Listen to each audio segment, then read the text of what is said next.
세종시 내부 주민뿐만 아니라 외부에서도 사람이 가장 많이 유입되는 관문의 역할을 하는 거죠. 이 탄탄한 고정 수요와 외부 유입 인구의 결합이 바로 지난 3년간 흔들리지 않았던 꾸준한 거래량의 진짜 비밀입니다. 안녕하세요. 세종몽땅부동산 대표 정진숙입니다. 오늘은 세종시 상가 거래량과 세종시 상권의 변화 이야기를 땅해와 같이 나누어 보겠습니다. 땅해 안녕. 안녕하세요 대표님. 오늘은 세종시에서 가장 어렵다는 상가 이야기네요. 세종시 상가 이야기 정말 궁금합니다. 핵심만 잘 풀어주세요. 오늘은 세종시 상가 투자를 고민하고 계신 분들을 위해 저희가 좀 특별한 데이터를 준비했습니다. 2023년부터 2025년까지 그러니까 3년치의 세종시 전체 상가 거래 데이터를 가지고 오셨는데요. 이 방대한 숫자들 속에서 진짜 기회와 함정을 찾아보는 시간 지금부터 시작해 보겠습니다. 오늘 저희 목표는요, 단순히 어디가 거래량이 1등이다, 이런 순위표를 읽는 게 아니에요. 그런 게 아니고요. 그보다는 3년이라는 시간 동안 각 동네가 어떠한 스토리를 만들어 왔는지 그 패턴을 읽는데 집중할 겁니다. 패턴이요? 어떤 곳이 꾸준한 우등생이고 어디가 갑자기 나타난 신흥 강자인지 또 어떤 곳이 왜 사람들의 관심에서 멀어졌는지 그 흐름을 짚어보면서 미래를 예측하는데 아주 중요한 단서들을 얻을 수 있을 겁니다. 그러니까 숫자 뒤에 숨은 이야기를 찾아낸다 이런 말씀이시군요. 이 데이터가 단순한 엑셀 시트가 아니라 한 편의 시장 드라마처럼 느껴질 것 같은데요. 자, 그럼 그 드라마의 가장 극적인 주인공부터 한번 만나볼까요? 첫 번째 이야기의 주인공은 바로 나성동입니다. 제가 데이터를 미리 좀 봤는데 정말 드라마틱하더라고요. 2023년에는 거래량이 30건으로 5위였는데 3년 만에 1위로 올라섰어요. 구체적인 숫자를 보면 그 과정이 더 흥미롭습니다. 2023년도에는 30건으로 5위였고 2024년도에는 33건으로 2위 그리고 2025년도에는 34건으로 1위를 차지했죠. 잠시만요. 제가 지금 데이터를 잘못 봤나 했는데 보통 어디가 1등이 됐다고 하면 거래량이 막 두세 배 정도 폭발적으로 늘었을 거라고 생각하잖아요. 다들 그렇게 생각을 하죠. 근데 나성동은 매년 서너 건씩 정말 조금씩 어떻게 보면 개미처럼 꾸준히 늘어서 정상에 오른 거네요. 이거 정말 의외인데요. 바로 그 지점이 나성동 이야기의 핵심입니다. 반짝 스타가 아니고요. 묵묵히 기초 체력을 다지면서 올라온 대기만성형 리더의 모습이죠. 대기망성형 리더. 이 패턴이 왜 중요한지 2023년도 1위였던 다른 지역과 비교해보면 아주 명확해져요. 다른 동이요? 2023년에 50건이라는 압도적인 거래량으로 1등을 했던 바로 그거. 근데 그 이후에 순위권에서 완전히 사라졌던 것도 있고 솔직히 시청자 입장에서는 그럼 나성동도 다른 동처럼 반짝하고 꺼지는 거 아니야? 하는 불안감이 생길 수밖에 없거든요. 충분히 그럴 수 있죠. 이 둘의 1등이 근본적으로 다르다는 거에 증명할 만한 더 확실한 근거가 있을까요? 아주 좋은 질문입니다. 그 불안감을 해소해줄 개념이 바로 하방 경직성이에요. 하방 경직성 좀 어려운데요. 말이 조금 어려운데 쉽게 말해서 아무리 나빠져도 그 밑으로는 잘 안 떨어진다는 뜻이거든요. 나성동은 지난 3년간 시장 분위기가 좋든 나쁘든 항상 30건 이상의 거래량을 지켜냈습니다. 30건 이상을 계속 유지했다는 거군요. 바로 그겁니다. 반면에 다른 동은 특정 분양 이슈가 사라지자마자 거래량이 급감했죠. 이건 나성동의 소요가 일시적인 유행이 아니라 상권 전체가 가진 본질적인 힘에서 나온다는 걸 의미해요. 맞습니다. 본질적인 힘이죠. 네, 경기가 안 좋아져도 비수기가 와도 수요가 급격히 무너질 확률이 낮다는 거죠. 세종시 상권에 흔들리지 않는 중심으로 확실히 자리 잡았다는 강력한 신호라고 볼 수 있습니다. 그렇군요. 1등이라는 결과보다 어떻게 1등이 되었는가 그 과정이 훨씬 더 중요하다 이런 말씀이시네요. 나성동의 꾸준함은 정말 인상적이네요.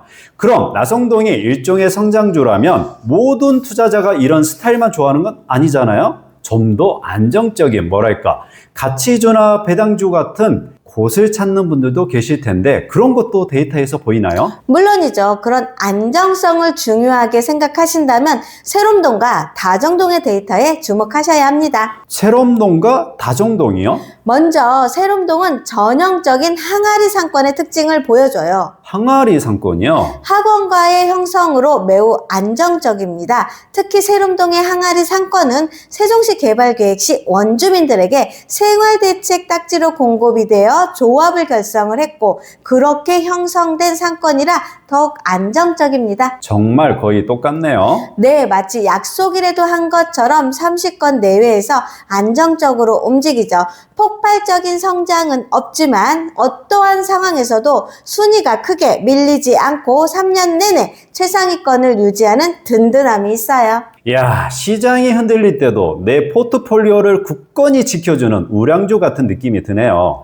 다정동은 좀 다른가요? 다정동은 조금 다른 결의 안정성을 보여줍니다. 조용한 우상향 패턴이라고 할 수 있죠.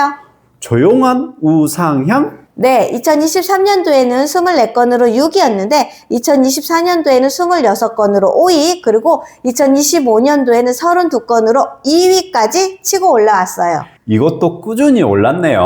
나성동처럼 드라마틱하지는 않지만 매년 아무도 모르게 조용히 하지만 확실하게 거래량과 순위를 모두 끌어올려주고 있는 거죠. 여기서 그림을 좀 더 크게 보면 어떨까요? 방금 말씀하신 항아리 상권 세롬동과 앞서 이야기한 성장형 리더 나성동, 이 두 지역이 왜 이렇게 흔들림 없이 꾸준한 거래량을 보여주는 걸까요? 지리적으로 봐도 붙어 있던데 특별한 이유가 있을 것 같아요. 그 배경에는 세종의 심장이라는 개념이 있어요. 아, 세종의 심장이요? 세종시의 기능적인 심장 역할을 나누어 맡고 있죠. 세종정부청사가 있는 행정의 심장이고요. 아, 그쵸. 나성동은 백화점 부지와 대규모 상업시설인 어바나트리움이 있는 상업의 심장이에요. 아, 행정과 상업의 심장이라니 그림이 딱 그려지네요. 그렇다면 실제로 주말이나 퇴근 시간대에 가보면 다른 동네와는 유동인구의 질이 좀 다른 게 느껴지나요? 네, 정확히 보셨습니다. 그리고 세롬동 상권은요, 입주민들이 평일에 유동인구가 압도적이고요. 나성동은 세종시 전 지역에서 오는 분들의 뚜렷한 특징이 있습니다. 바로 그게 핵심이군요. 또 다른 상권인 어진동은 평일 낮 시간에 공무원 관련 기관 종사자들이 북적이는 반면 주말에는 상대적으로 한산해지는 경향이 있고요.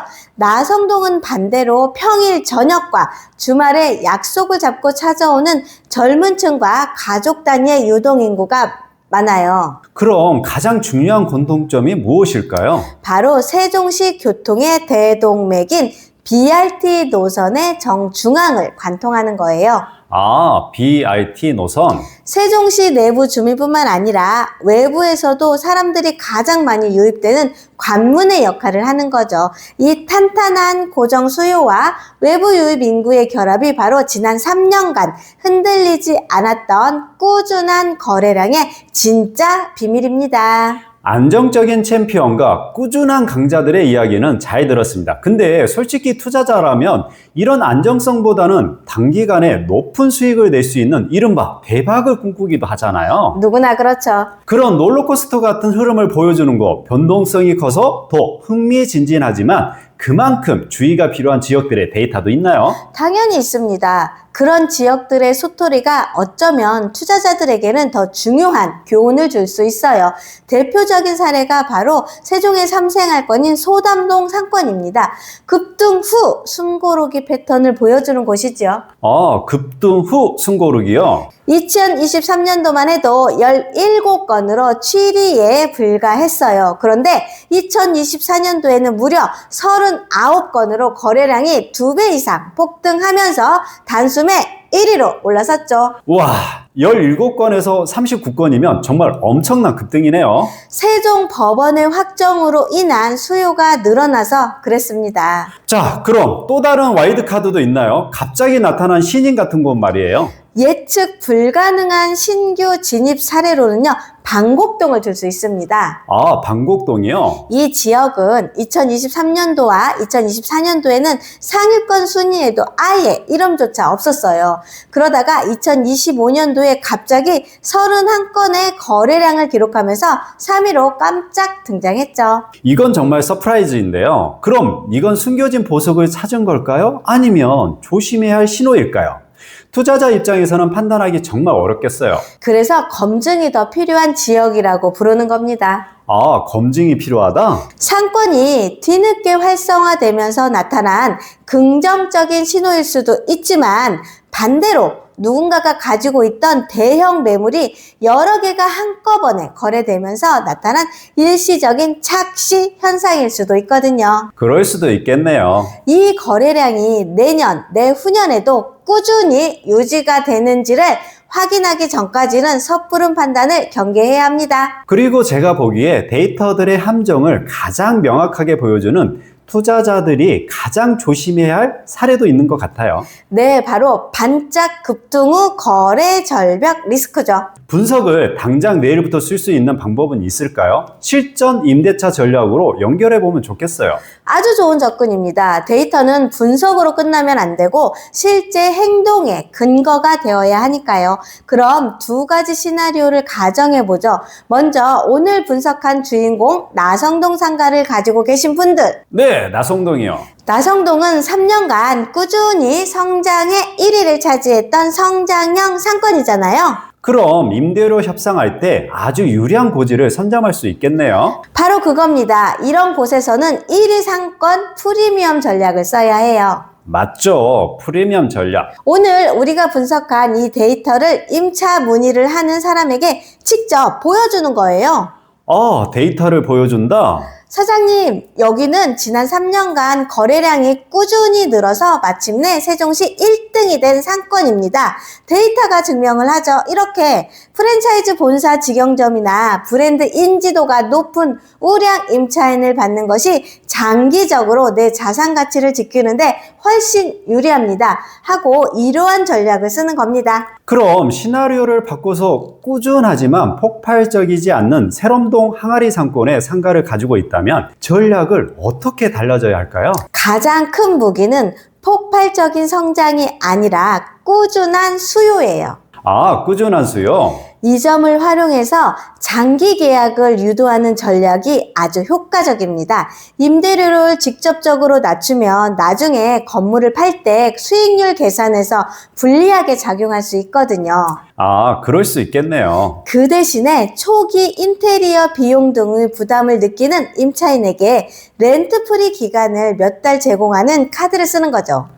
렌트프리? 그러니까 무상 임대 기간을 주는 거군요. 월세는 그대로 유지하되 초기 부담을 덜어주는 방식으로 당근을 주는 거네요. 네, 맞습니다. 그렇게 진입 장벽을 낮춰주는 대신에 계약 기간을 3년 이상 길게 묶는 거예요. 아하. 세롬동 데이터를 봤을 때 수요가 갑자기 끊길 위험이 적기 때문에 한번 좋은 임차인이 들어오면 최대한 오래 함께 가는 것이 공실 리스크를 관리하는 최고의 방법입니다. 와, 그 전략이 정말 가슴에 와닿네요. 제가 세롬동 상가 주인이라면 렌트프리 드릴 테니 3년 계약하시죠? 했을 때 임차인이 여기가 그렇게 장사 잘 된 곳이에요? 라고 되물을 것 같아요. 이 3년치 데이터를 딱 보여주면서 이렇게 말할 수 있겠네요. 어떻게 말할 수 있을까요? 사장님, 2023년에 50건으로 반짝 1등하고 사라진 다른 동에 들어가시겠습니까? 아니면 지난 3년간 경기가 좋든 나쁘든 30건 밑으로 거래가 떨어진 적이 없는 이 꾸준함이 검짓는 곳에 들어오시겠습니까? 사장님은 망할 걱정 없는 곳에 들어오시는 겁니다. 데이터가 있으니 설득의 힘이 실리겠네요. 그게 바로 데이터를 책상 위에서 분석을 해서 현장의 무기로 바꾸는 방법이에요. 오늘 3년치 데이터를 통해 세종시 상가시장의 지용도를 정말 입체적으로 들여다본 것 같아요.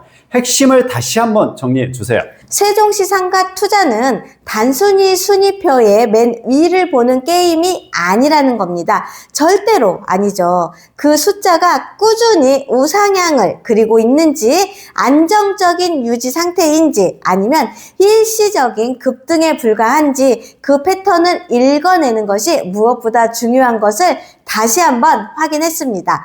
오늘 우리가 본 데이터는 결국 세종시 상권이 나성동과 세롬동이라는 안정적인 코어를 중심으로 재편되고 있다는 사실을 명확히 보여주고 있어요. 맞아요. 코어를 중심으로 하는 게 맞죠? 항아리 상권의 심장과 상업의 심장이 단단하게 자리를 잡으면서 이제는 다른 지역들의 이 코어와 어떠한 관계를 맺느냐가 중요해진 거죠. 그럼 마지막으로 이 분석을 들으신 시청자분들께서 앞으로 세종시 시장을 볼 때 어떤 질문을 스스로에게 던져보면 좋을까요? 앞으로의 관전 포인트를 한번 짚어주시죠. 저는 두 가지 질문을 던져보시라고 말씀을 드리고 싶습니다. 첫째, 앞으로 나성동과 세롬동이라는 이 핵심 지역과 다른 외곽 지역 간의 격차는 더 벌어질까요? 즉, 핵심 상권으로의 쏠림 현상이 더 심화가 될 것인가 하는 점이고요. 쏠림 현상. 둘째, 아니면 2025년도에 깜짝 등장한 반곡동처럼 우리가 예상치 못한 새로운 도전자가 나타나 세종시 상권의 제3축을 만들게 될까요? 아, 새로운 변수. 이 두 가지 질문을 머릿속에 담아두고 앞으로 발표될 데이터의 변화를 계속 추적해 보신다면 분명 남들보다 한 발 앞서 기회를 포착하거나 리스크를 피할 수 있을 겁니다. 오늘은 세종시 상가 거래량과 세종시 상권 변화 이야기를 땅야와 같이 나누어 보았습니다. 땅야야 고생했어.